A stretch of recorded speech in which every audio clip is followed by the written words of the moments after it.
ایک نوجوان طواف کعبہ کرتے ہوئے فقط درود شریف ہی پڑھ رہا تھا۔ کسی نے اس سے کہا تجھے کوئی اور دعائے طواف نہیں آتی یا کوئی اور بات ہے؟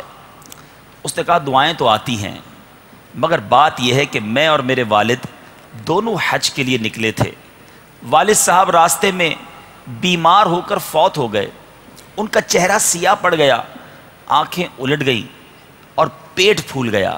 ذرا غور کریں کتنی مصیبتیں ایک ساتھ، کہ قافلہ پہلے تو اونٹوں پر گھوڑوں پر جاتا تھا، کہتے قافلہ آگے نکل گیا، پہلے طبیعت خراب ہوئی، پھر انتقال بھی ہوا، اب سیاہ بھی چہرہ پڑ گیا، پیٹ بھی پھول گیا، بے سر و سامانی کا عالم تھا۔ میں بہت رویا اور کہا انا للہ و انا الیہ راجعون۔ اور جب رات کی تاریکی چھائی، اب جب میری آنکھ لگی اور میں سو گیا تو میں نے خواب میں ایک سفید لباس میں ملبوس معطر حسین و جمیل ہستی کی زیارت کی۔ انہوں نے میرے والد مرحوم کی بیت کے قریب تشریف لا کر اپنا نورانی ہاتھ ان کے چہرے اور پیٹ پر پھیرا۔ دیکھتے ہی دیکھتے میرے مرحوم باپ کا چہرہ دودھ سے زیادہ سفید اور روشن ہو گیا، پیٹ بھی اصلی حالت میں آ گیا۔ جب وہ بزرگ واپس جانے لگے تو میں نے ان کا دامن اقدس تھام لیا اور عرض کی یا سیدی، یعنی اے میرے سردار، آپ کو اس کی قسم جس نے آپ کو اس جنگل میں میرے والد مرحوم کے لیے رحمت بنا کر بھیجا ہے، آپ کون ہیں؟ فرمایا تو ہمیں نہیں پہچانتا، ہم تو محمد الرسول اللہ صلی اللہ تعالی علیہ وسلم ہیں۔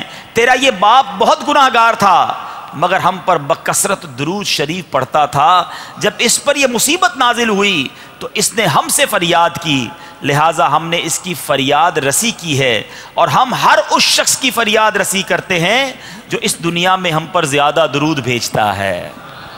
فریاد امتی جو کرے حال زار میں،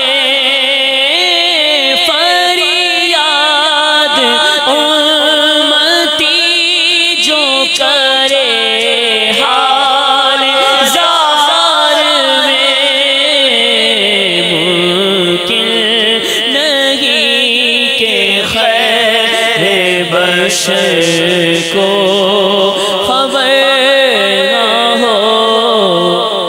اب اس سے دو باتیں سیکھنے کو ملی کہ درود پاک کے فضائل کتنے ہیں، اور درود پاک پڑھنے والا انشاءاللہ دنیا میں بھی برکتیں پائے گا، موت کے وقت بھی، اور اللہ نے چاہا مرنے کے بعد بھی اسے برکتیں نصیب ہوں گی۔ صلو علی الحبیب صلی اللہ تعالی علی محمد۔ مجھے اپنی اور ساری دنیا کے لوگوں کی اصلاح کی کوشش کرنی ہے۔